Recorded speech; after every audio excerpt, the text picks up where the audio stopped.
Let me just make sure it's all there. Still there. Okay, our first guest on the show, Kyle Bain. Hood closed and talk about it? Close. Okay. And we can pop the ranch later. Show everybody my hard work. All right, guys, what's going on? Today's video, we're talking about my car. Yes. So this is what I spend all my time and money on after work.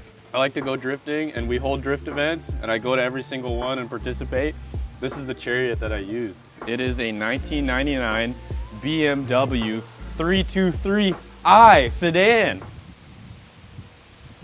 It had an M52 TUB 225, so a 2.5 inline six, but I swapped in a 3-liter inline six with a 6-speed ZF transmission in it from a donor car. So honestly, drifting around in my 2.5 inline six, I was pretty happy with it. It was low power, but I was able to drift it all day on like a few sets of tires. I kept blowing transmissions. This car came with a GetRag 5-speed. I kept blowing second gear. I went through 2 transmissions. At the same time, this motor, ever since I bought it, the old one, it kept creeping up in temperature. So when I was sitting still in traffic, it would get hot. It got to a point so bad that on track, moving, it would not cool down. And the fans were running. I went through the whole cooling system. I treated that motor very well, but it was still overheating. So I think the head gasket blew. When I blew the second transmission and it was still overheating, I was unhappy with this drivetrain. So I had to do something about it. So I knew one of our friends, Cole Puttycomb from Toasted Hoof, he had a chassis sitting at his shop, 3-liter sedan. I took the drivetrain from that car and put it in this one, and it went really well. I'm really happy with it. It stays cool, it makes a ton more power, and it has 6 speeds and that are very strong. What do you got in the rear? What did I do to the rear? I have BC Racing coilovers, the BR series, E46 lower control arms in the front, and then E36 knuckles and front coilovers with a custom tie rod setup to adapt. But it's all stock. There's no cut, there's no extending, there's no angle kit, but I'm able to drift it pretty good as is. In the rear, it's pretty special. So over the whole winter, I took out the subframe. I had a spare subframe laying around, and I got it powder coated gloss black with some flake. And I put all Condor Speed Shop solid bushings in the diff and the subframe. And then I modded up the rear trailing arms to accept uniballs, upper and lower. And I braced the trailing arm. I put trailing arm gussets. I'm not worried about cracking this trailing arm. It's a low horsepower car, it's whatever, but eventually I might be. So it has uniballs in the trailing arm, and then we have custom FDF upper control arms. So they're a fully fabricated plate steel upper control arm that's adjustable, and I TIG welded it all. So it's very strong and very stout. And then I have FDF lower control arms. It's the off-the-shelf billet ones that you can get for your car. So the whole rear end has been gone through. I have uniballs everywhere, Heim joints everywhere, and I'm able to get the alignment exactly where I want, which is what I wanted for this car. So these are E39 5 Series wheels. They're a 17x9 plus 20 something in the back, and then a 17x8, I don't know, in the front. I got two 25/45s in the back, two 15/40s in the front. I wouldn't recommend two 15/40s in the front, they're a little small. I got Falcon Azenis RT60s in the front. I was starting out this car with no handbrake, no angle kit. You need all that front grip you can get to throw the weight of the car around to get it to drift. Especially with no power, you're like turning into drifting while you're drifting. It's wild. So you're really dependent on the front tires, but it has a stock exhaust up to the resonator, and then I fabricated the back section out of stainless using a 3-inch muffler that I got from Mike GT Custom. And it has a little turn down tip. And I have headers. I got eBay headers on this bad boy with no cats. So one of the reasons why I bought this car was because it's so rust free. I know, it has rust spots, but all the rust on this car is what you can see. And underneath, it is surprisingly clean for an Ontario car. It's been oil sprayed every year. Yeah, I bought it because it was clean and it had these cloth seats and the steering wheel. So this is like a sport steering wheel with a small airbag. and then it has these nice cloth seats that actually hold you in pretty well when you're drifting. It came with a PMC short throw shifter, and I installed this FDF handbrake. FDF doesn't make or sell pull-up style handbrakes. I wanted that in this car to retain my factory window switches. So I took a regular pull-back style handbrake with a behind basket, and then I modded the plate on the side so that it would sit down and I could be able to pull it up. It was pretty simple to do. We would like to eventually make a product where we could put pull-up handbrakes in this BMW. Also, it bolts to the stock armrest location. So there's no cutting, no drilling holes in your car. It all bolts up, and I use hardline to plumb to the rear brakes. I will eventually tune up the handle and the master cylinder to make it all tuck away and be more clean, but for now, it's good. I got a fire extinguisher in there. I like the coupes, but this 4-door popped up and it was clean and cheap, so I scooped it. Maybe I should take my mug off. Right now, it's a great daily driver and drift machine. I drive it to the track with the tires in the back. But for the future, I'd like to take it that little step more. So I would like a front angle kit. Josiah and the team are working on a mini Mantis and a mild Mantis angle kit for these cars. Maybe some more wheels. I'd like to try 18-inch wheels, put it on this car.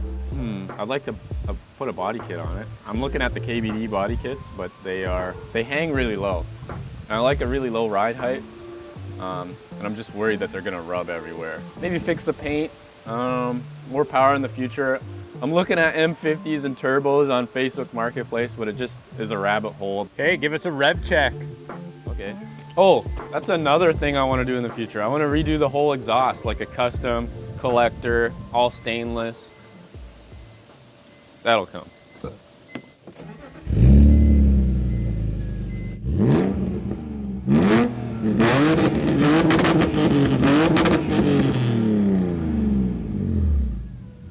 You get oil on your camera? No, I think we're good. Okay, what's up guys? I'm Jack, the media guy here at FDF RaceShop. This is my 2009 BMW 128i. Yes, it's the 128i, the 3-liter, no turbo. It's not the N54, it's the N52, but I love it. It's a really fun street car. I drifted it once on the skid pad. I had the mild Mantis kit on this.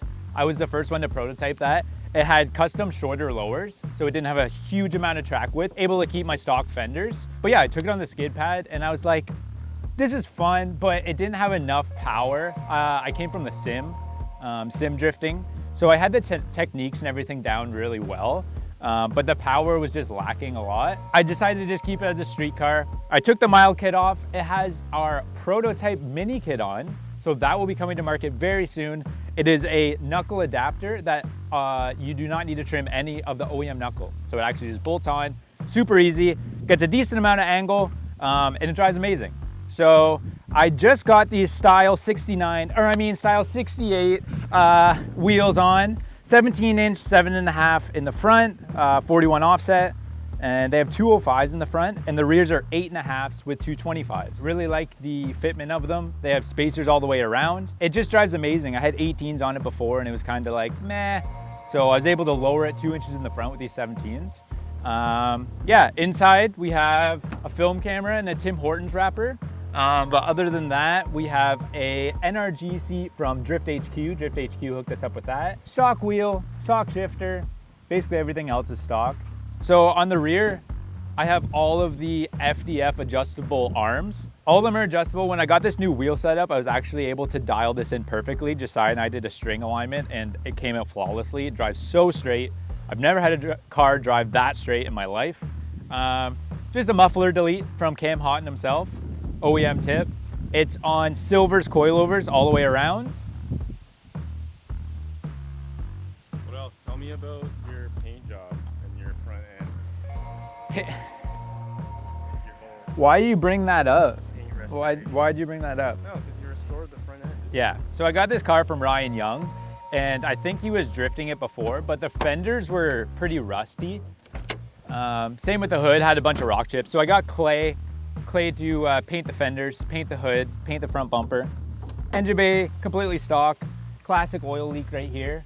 Stock intake, basically everything stock. The only real things I did to it was suspension stuff.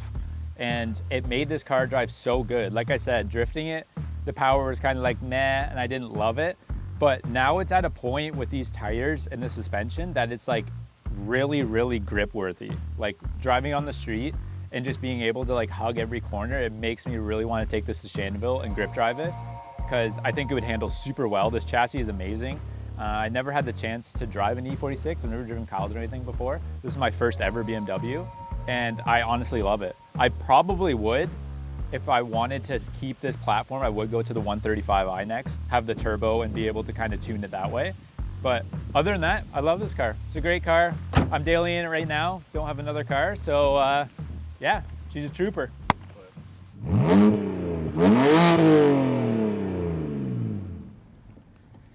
Thank you guys for watching my car check.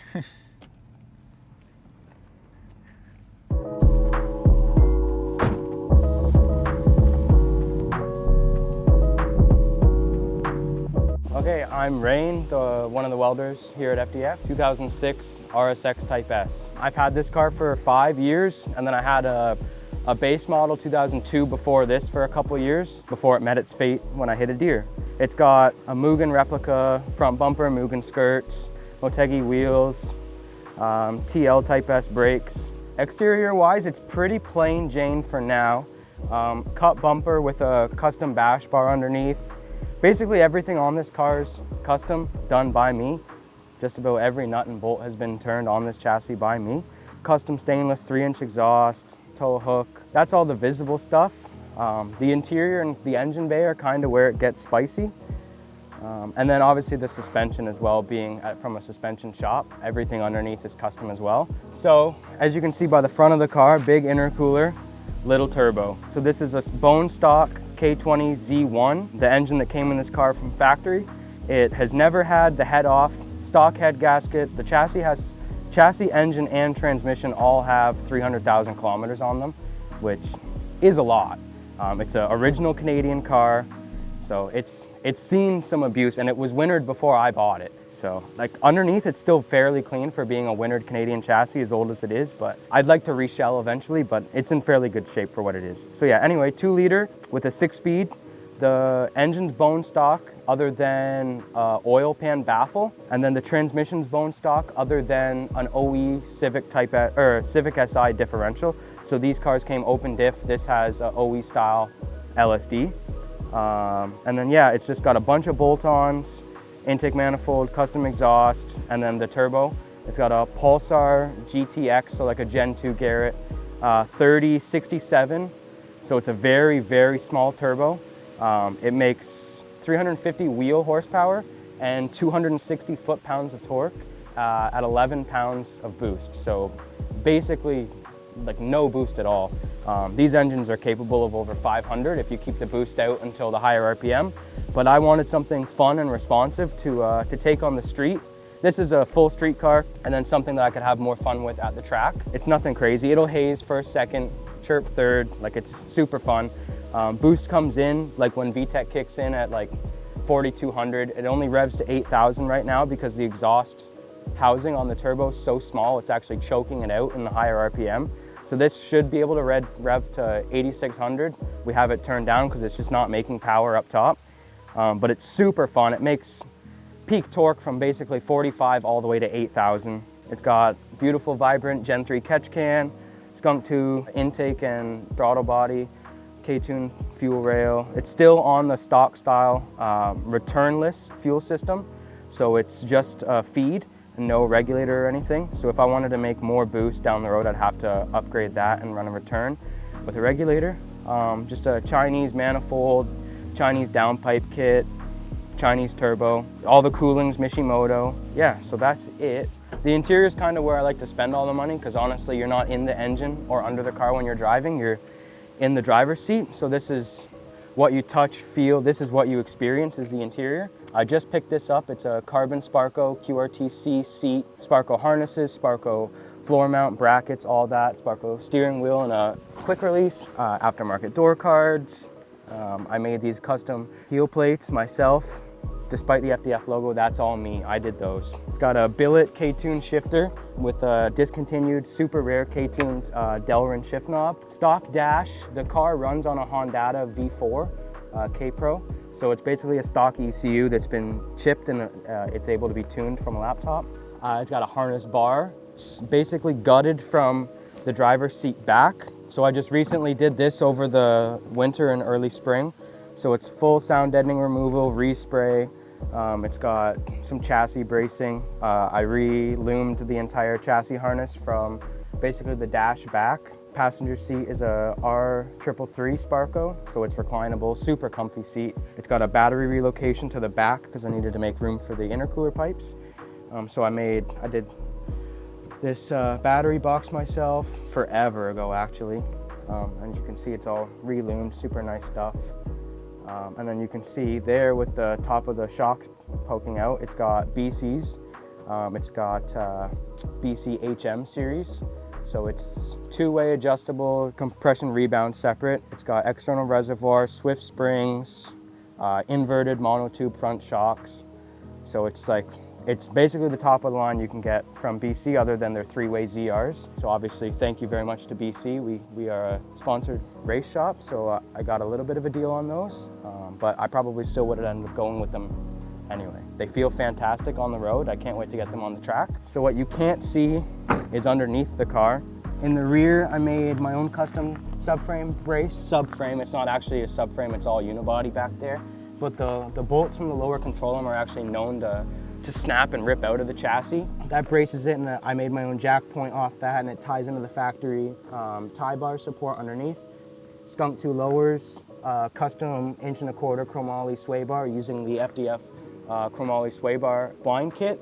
And then the trailing arms have custom pillow balls, or uniballs, like our uniball kits in them. So I did that all custom. The knuckles have a full PCI uniball kit. The uppers are custom made by me. And then Dylan helped me out with the studs to actually mount everything to the chassis. So that's all stainless. Rear brakes are factory other than the Stop Tech brake lines. And then the front suspension is factory Type R lower control arms. So they're aluminum, factory Type S knuckles with uniball cup welded to the bottom to relocate the ball joint lower. And then the lowers have a full PCI spherical bearing kit as well. And like I said, it's a BC HM inverted shock in the front. I believe spring rates are 12K front, 18K rear. So a lot stiffer than factory, but still very compliant compared to most racing Hondas. Future plans for the car, I have new hood for it, carbon hood, new C-West style bumper. I have a wing with a molded gurney flap to go on it. Not over fenders, but replacement wider fenders. Like to get a new set of wheels, something a little lighter, and do a stagger setup, like a 9 front, 8.5 rear. Currently it's 9.5, 35 square, which is very aggressive for this chassis, and it rubs. I think that's just about it.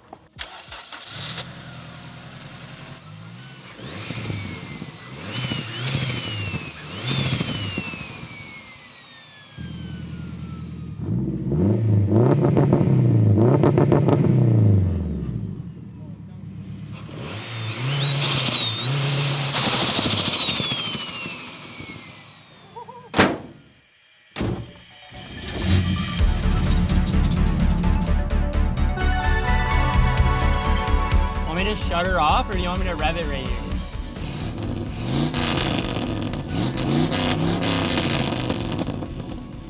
I'm Aussie. I'm the apprentice at FDF, apprenticing as a machinist, and this is my 1957 Chevy 150. Technically, I've owned it my whole life. My grandpa gifted it to me because I was the only one who could carry on his last name in the family. It's really floaty. Yeah, it feels like a car from the 50s. So this is kind of the special part of the car, or the most special part. It's a 265 V8. It's the motor from 56, but the car is a 57. The motor is a matching numbers motor to the chassis though. So what they did, Chevy early on, they had overstock motors from 56, and they just put them in their 57 cars because they had nothing else to do with them. So mine is apparently the last one out of the plant that it came out of with this option package on it. I don't know, my grandpa's had it painted a few times. The original color was like a robin's egg blue, but obviously now it's changed a little bit in tone, but it's still blue. I put new tires on, and then the one rim actually over here, this rim is still the original rim from factory. The whole interior was redone a couple years back. That's the original paint color in there. Spare tire, that's sick. They Yeah. have them standing up. Yeah. Glove box is a little loose. Likes to fall down. I just need to get a new latch for it. But yeah, like the upholstery and stuff has all been redone. Speedometer and all the gauges don't work, but that's fine. You don't need those. No, it's a 3-speed, but it's 3 on the tree. So down is first gear, up and back is second, down and back is third, and then all the way forward and up is reverse. Oh, is that for like drivability? It's pretty hard? Or? It was definitely weird to learn. Once you learn it, it's pretty easy. Like, it's kind of just like the same as your standard transmission. It was definitely something to get used to, going from a 5-speed Subaru to a 3-speed Chevy. Sure. Yeah. There's a short in the battery that causes like a draw, so it causes it to drain if it's connected to the car. So I need to fix that and figure out where the draw is. And then all the windows, well, most of them, I think 3 of the 4, when you roll them down, they get stuck down. Then you have to kind of like lift them up manually out of the door sill. So that's something I gotta fix too. And then eventually down the line, I want to do like a full frame up restoration on it and kind of like repaint everything. There's some body work that's a little sus on it, so I got to redo that and figure out what I'm gonna do there. But yeah. Hey guys, Troy Fillets here. Actually, you may know me, I'm Josiah's dad, or you may not know me because I don't get behind the camera too much. The reason for that is usually behind a computer, because I kind of handle the finance and the HR side of things with the company. We have 19 employees now. Just wanted to give a shout out to our employees and what a great group of people they are to work with. They are dedicated craftsmen, committed to building great products for you guys, and I know that you've seen a lot of them. Shout out to Jack, who's behind the camera right now. He does a fantastic job with the editing and the filming, and I just can't say enough about the quality of the team that we have. And it's not so much their employees, but they are part of our team. I am part owner of the company. We established it back in 2017. Of course, Josiah, it was his passion.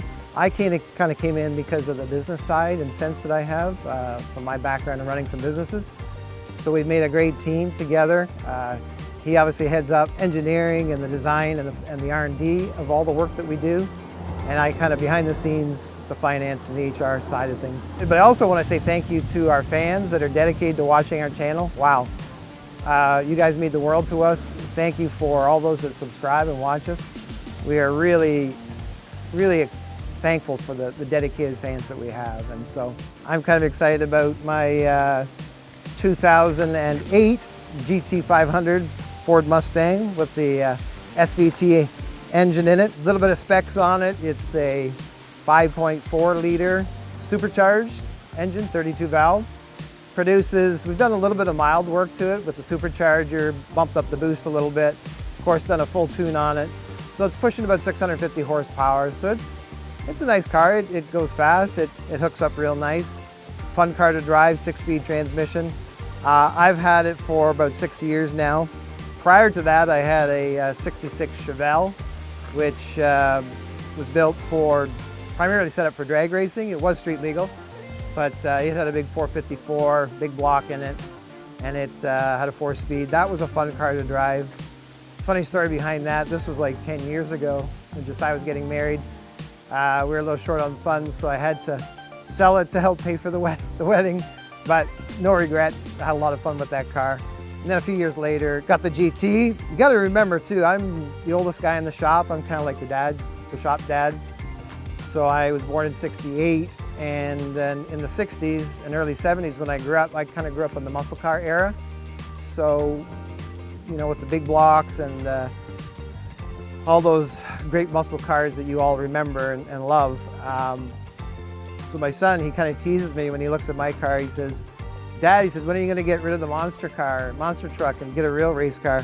I know this is probably not acceptable in today's standards. We do need to lower that a little bit with some coilovers, but back in the day, it was the muscle car era. It was higher in the back end, the better. So I'm struggling to part with that a little bit, but it does need to be lowered. I'm actually hoping to deal this car and go into, this is a S197 chassis platform, and I'm hoping to get an S550, which is a 2015 Mustang and up, and because we really want to do some development on the car. I had a drift car that we bought for the shop, a 2007 Mustang, so same body style as this, a 197, S197, and we bought it to develop parts for it, and Josiah designed an outstanding kit for it, and that was a phenomenal seller for us. I think in the past 6 years we probably sold a couple of hundred kits for that car, and it's been a fantastic product for us. I'd like to get a Roush, which is a nice performance package on the S550, so maybe next time you'll see that kind of roll into the shop, hoping. But hard to part with this one. I love this car. It's a beautiful color. 295s on the back right now that are a little bit tired. With these tires on it, I've run at the track and it's run like mid-12s and a quarter mile. Yeah, so I guess we could look under the hood a little bit if you wanted.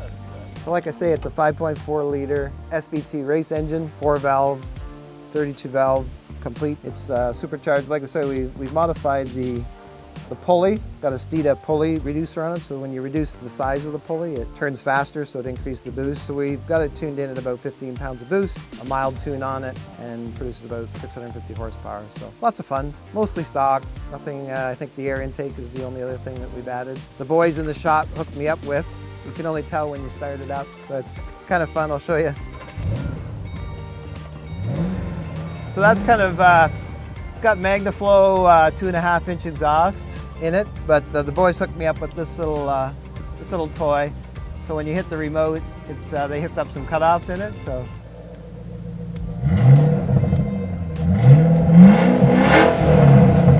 a little more throaty, or you could just turn it off. So if you're going through town, you want it a little more mild, you just hit the remote. If you want something on the track a little more throaty, you just hit the exhaust.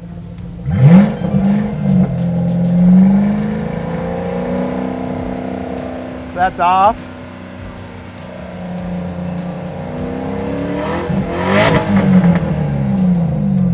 Yeah, lots of fun. Everything else is stock, 6-speed transmission, leather interior. It comes with a nice Shaker 500, actually a Shaker 1000 stereo system, and it has a nice subwoofer in the back, so it's a great sound system.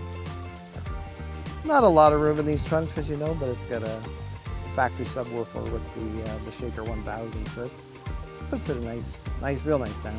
I think I'd like to put a Whipple supercharger on it, really get the boost up, and then it can easily produce probably 750 horsepower. It needs an upgrade there. What else would I do to it? I think it needs some new rubber for sure, all the way around. Josiah got me hooked up with the Cosmos wheels, which was nice. Maybe I would get some nice Kansai wheels.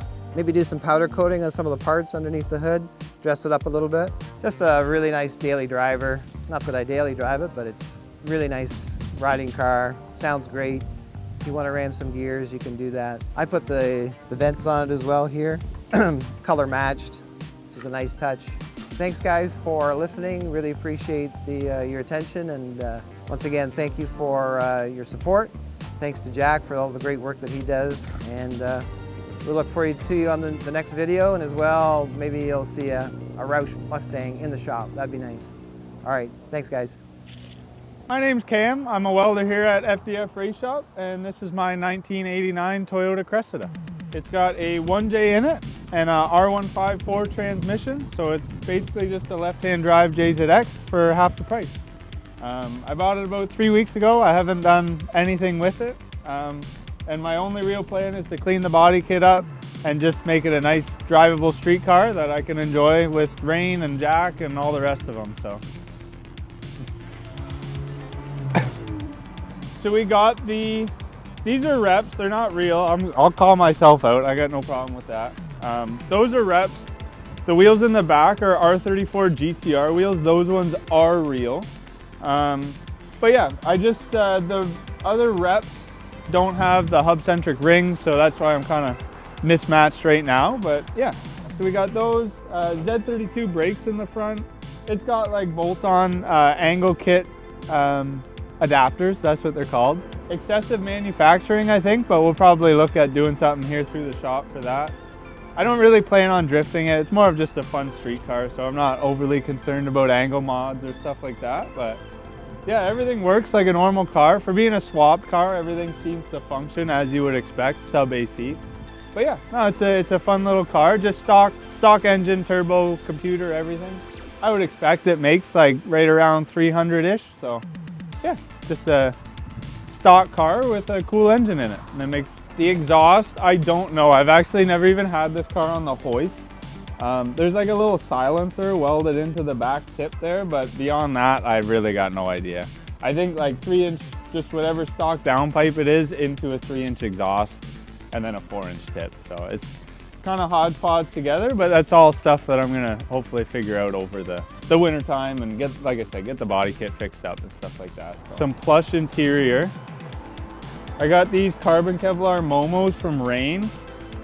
It was his claim to fame for a while, and then he got some money and he bought a Sparco instead. So I think they're pretty period correct for this car. I love the way they look in there. So D&D wheel, yeah, that was off my simulator actually. So I've had that wheel in my 350, my Skyline, my simulator, and now in this car. And now I gotta buy another one for my simulator. So I'll show you the dash because I think it's pretty cool. So it has a digital dash, which I think was just an option in these cars. Everything works with the JZ, which is pretty cool. So it's got the full digital dash in it. Boost gauge, wideband, and water temp, because the OEM water temperature doesn't work on the dash, but everything else does. Gas gauge, horn works, radio works. So this is really what I bought the car for. I was looking at JZXs for a long time. Crazy expensive for, I don't want to say for no real reason, but for no real reason. So this was about half the price of a JZX with the transmission and engine out of one. So it was kind of a no-brainer for me. It was a kitted car. Again, the body kit needs some love, but that's what I wanted. Just a fun, streetable drift car. Looks like a drift car, not gonna drift it. But yeah, everything seems to work great. Everything runs great. Like I really have no complaints with it. So yeah, just a direct out of a JZX 100, I guess, because it's a VVTi, and then stuffed in here, and I think that's pretty much it, yeah. Oh, dude, I didn't say it was on BCs. It's on BCs.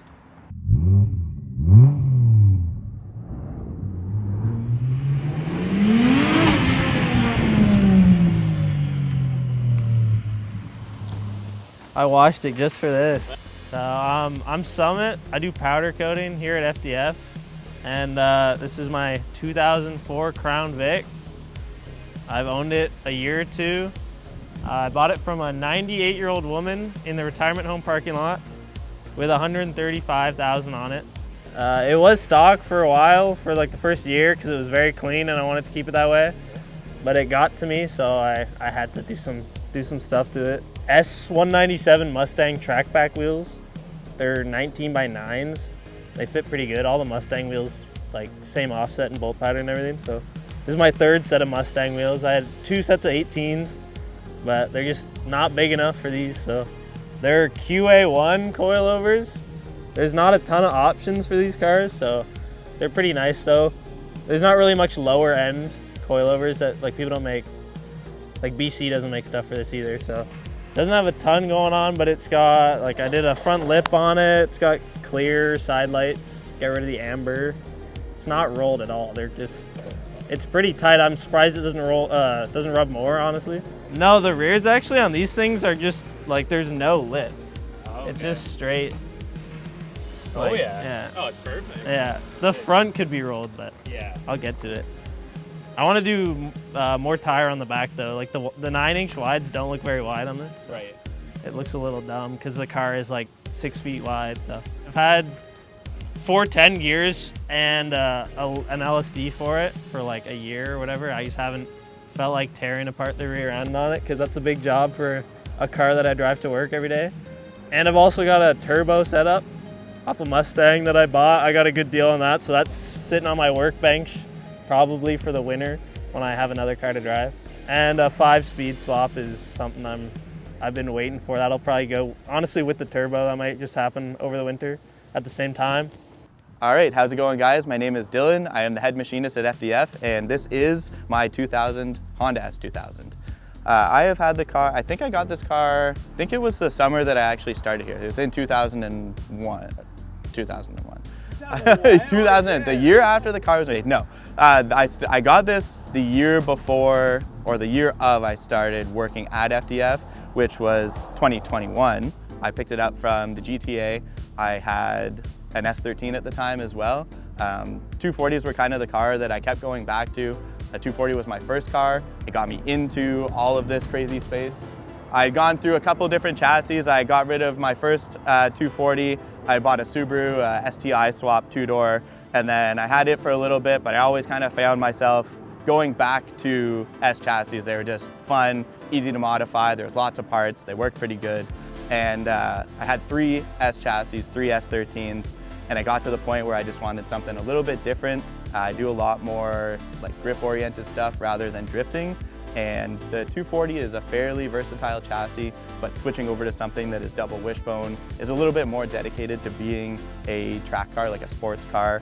I figured to switch it up, going from a turbo setup to an NA setup in this car to begin with, and just kind of getting into something different. Pick this up. I had to make a choice when we purchased our house to get rid of one. It was a down payment basically. And I decided to let the S chassis go just because I was enjoying this car, and we're 3 years on now, still having a lot of fun with it. It's not so much a project car. Now it's basically just a kind of like a midlife crisis car because the house is expensive. But that was the other reason for trying to get into something a little bit newer, a little more dedicated, that I don't have to always be working on it. So this car is a very simple coilovers, tires, upgraded brakes, intake exhaust, and it's just, you put oil in it, you replace the consumables, and it goes wherever. So, I mean, we took this car down to Lime Rock last year for my bachelor party. So it's gone to the States, it's gone to track days. I drive it at basically 100 kilometers to and from work on a round trip. And again, it's never left me stranded. It's just a Honda basically. They just kind of go. So this car is a 2000, so technically this is an AP1 chassis. However, the body is all AP2. The headlights, the bumper, the rear end is also converted to all AP2 body parts. It is still an AP1 rear subframe and suspension. And it also has the Mugen. It is a replica. It's a fiberglass hardtop because I'm not paying 10 grand for a hardtop. I do think it really does kind of complete the car. Although I don't think I've even taken the hardtop off this year, which is kind of a bummer, but I also get made fun of for having a convertible, so it's a good trade-off. We'll start with the exhaust because long before Mike Cattell of GT Custom and FDF have kind of partnered on the wagon and everything, Mike and I go back like basically 10 years. He's always been doing work on any of my 240s, doing exhaust work. We've been hanging out, going to the track, getting into trouble. So of course, Mike was the one to do the exhaust on this car. It is a Vibrant stainless all the way back with a resonator and a muffler. Mike likes cars super loud. I like to be able to kind of drive the car long distances and not go completely deaf. So I did kind of force him to put a full style muffler on it. However, it's still loud enough, but I think it sounds really good for a Honda. Very little rasp. The Vibrant stuff did really well to kind of knock all that like raspy buzziness out of like a Honda 4-cylinder. So it's got a full stainless exhaust, V-bands, Vibrant performance muffler and resonator. Other than that, like I said, super simple. I mean, you got your standard RPF ones that fit the AP chassis super well. It's on a 245 square. It's either on a 255 or a 245 usually. It does have our new S2000 upper control arms, front and rear, which will be available soon, very soon. I know I keep saying that to a couple guys asking. However, we put them through testing. We've got a couple really cool dudes helping us out, putting them through their paces and then beyond, unfortunately. But we're really close to having that done. So it does have the upper control arms. It has Feel one-way coilovers with Swiss springs in it. Runs Hawk pads, upgraded brake lines, upgraded fluid, which is basically all you need for stock power. Again, interior is super simple. We have a D&D wheel in there. Fits in really nicely, I think, with a quick release. So the column is not tilt adjustable. So kind of getting in and out of the track is nice to have the wheel on a quick release. We have a shift knob that I actually made in the machine shop and kind of put in the car. I've made a very select few of those. I would like to make some more, but I think it really suits the style. It kind of blends in with the other matte and flat silver finishes in the car. Other than that, she is stock as stock can be. Okay, into the engine bay. Again, simplicity is basically what this car is, just to be able to hop in, drive and enjoy. It has a K&N intake on it, obviously. So yeah, we got the SuperTech valve train in the top end, bottom end, bone stock. This engine is the original engine as far as VINs go. And I think we're at right around 250,000 kilometers on this engine. Top end has some new valve springs, retainers, that kind of stuff, because it is an AP1, a F20. Has the nice new shiny valve cover from Andy at ASM, shout out to ASM, with the coil pack. He gave that to me earlier this year because the valve cover that was on the car when I bought it was had been stripped, painted a different color. You got to have the wrinkle red on the Honda, the VTEC Honda engines. So we went with that, but otherwise it's OEM. It does have an upgraded clutch in it, some diff mounts, but apart from that, it is just a golden era Honda. It's been really good to me. It's a really fun car to drive, and I think it's something that I'll probably end up holding on to for as long as I can. There's really no need to get rid of it. I do really enjoy it. So yeah, that's it. Car that doesn't want to run at the moment, typical project car nonsense. It's a 1995 Ford Taurus SHO in moonlight blue metallic. Random fun fact of the day, it's one of 8 as an automatic in blue for 1995 that has a block. Yeah, pretty important up here in Canada.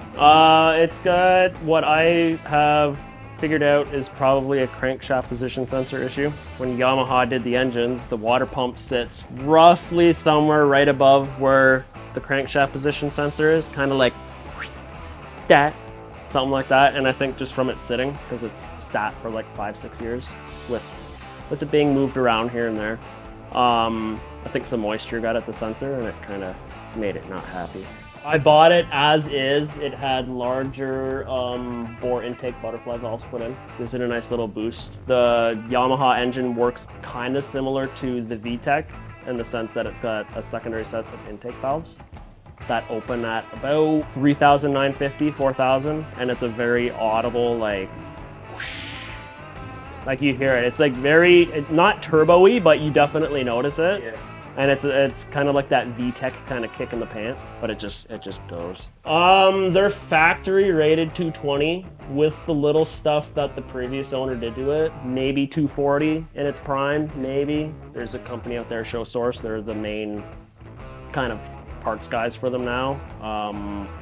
They have a supercharger kit that they basically produce themselves. They had a turbo kit, but I don't think they make that one anymore.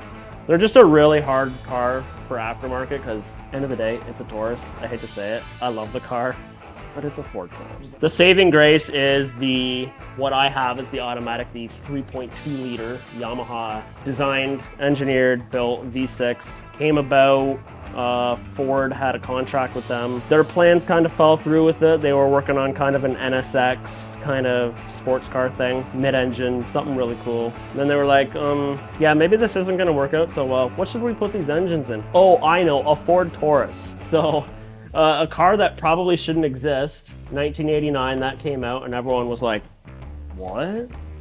It's faster and more powerful than the Mustang and can beat the doors off a C4 Corvette? Yikes.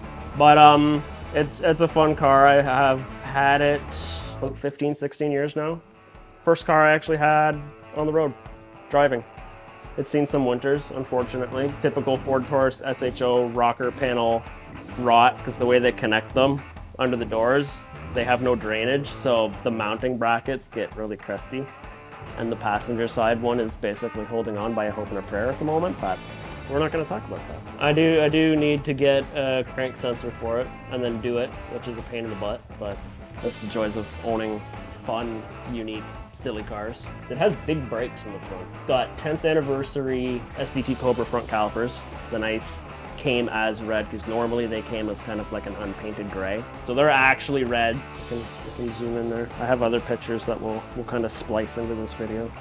They're hanging out there. Actually pocketed really nice in that picture too. I think they did that on purpose. Lowered a little bit, back windows are tinted, Clarion sound system. It's pretty tasteful. I don't think I would do much else to it other than getting it running. It's rough, it's not exactly in its prime anymore, but it's still a fun car, so it is what it is. But my dad ended up finding it on Kijiji. I guess 2012, I guess it was. Been going to classic car shows for years, so that's kind of my scene. I'm kind of the oddball when it comes to working here because I'm not big on the drifting. I've always been more of like a classic car show kind of guy because that's kind of how I grew up. My grandfather actually lent me the money to get the car in the first place, so it's kind of got a bit of a 3-generation family tie to it, and maybe one day my kid can sit in the back and it'll have a 4th generation tie to it. Who knows, but that's it really. Hi, my name is Shelby. This isn't a project car, but it's kind of a project. This is a 2011 Kawasaki Ninja 250. I bought it this summer. It is my first bike. I bought it crashed, so I fixed it up in my driveway, and now it runs, and it's all good. Yeah, I replaced the handlebar, put a new fairing on it, all the turning signals, because they were destroyed. She crashed it pretty good, so. The bike is lowered. It's not like when you lower a car for looks, it's lowered so that I can reach the ground because I'm 5 feet tall, so I had to lower it. And I'm still on my tippy toes. How much lower is it? It's a couple inches. Okay. It doesn't look that low, but when you see it next to a stock height one, it is slammed. It was one owner, lady driven, so she was treated well. And I'd say I've babied it, but I beat the hell out of this thing. What got you into bikes? Why did you want to get one? I don't know. Every time I saw one on the road, I was just like, whoops. Every time I saw a biker on the road, I was like, that guy looks like he's having so much fun, and that should be me. I bought this bike with no experience. I had never ridden a dirt bike or anything, and I hadn't even ridden a bicycle in like 10 years, so I bought this thing, hopped on it, and now we're here. So. I'd like to put an exhaust on it and a tail tidy, which is kind of like the motorcycle starter kit. But I don't have huge plans for this bike because I won't keep it for too long. I'm already ready for more, but I'm gonna be responsible and keep it for another summer, so. Should we get some like red line? Yeah. All right.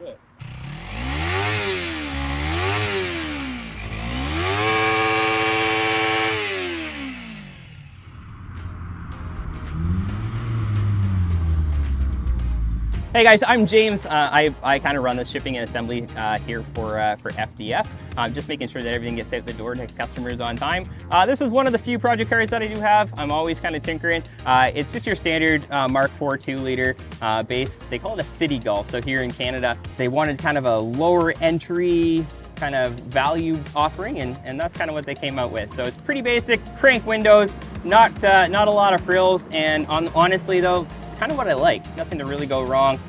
Still smells like crayons. Has a set of 18-inch VSP Type 2s on it. They're 9.5 inches wide. It does have 215 40R18s on it, so it's got a nice little stretch to it. Fits under the fender well fine. Just your standard kind of Mark IV goodies. So you're gonna have your standard hood bra. You gotta have a roof rack. You gotta have a 20th lip. That pretty much checks all those boxes. Inside is pretty basic, just threw a Mark V GTI steering wheel on it. It's got a little bit of an upgraded city interior, so you're gonna have your little bit upgraded sound system, sub, stereo, that kind of fun stuff. GTI tails, does have a little bit of an exhaust on it. So it is a project car video, so what are your next steps for this car? Honestly, I want good 5-cylinder noises, so I kind of want to do a 07K swap. Pretty plug and play. It's just a matter of there's this 1 or 2 certain years that you kind of need to get a swap car for, and I just haven't had a chance to get that done yet. I just want to kind of drive it, enjoy it. 312 mil front rotors. It's got your Audi TT front calipers. Has the upgraded GLI front spindles, ECS sway bar end links, poly bushings. Yeah, coilovers. Just your standard run-of-the-mill stuff. Yeah, at the end of the day, it's fun. Just gets me around, and it's certainly a project.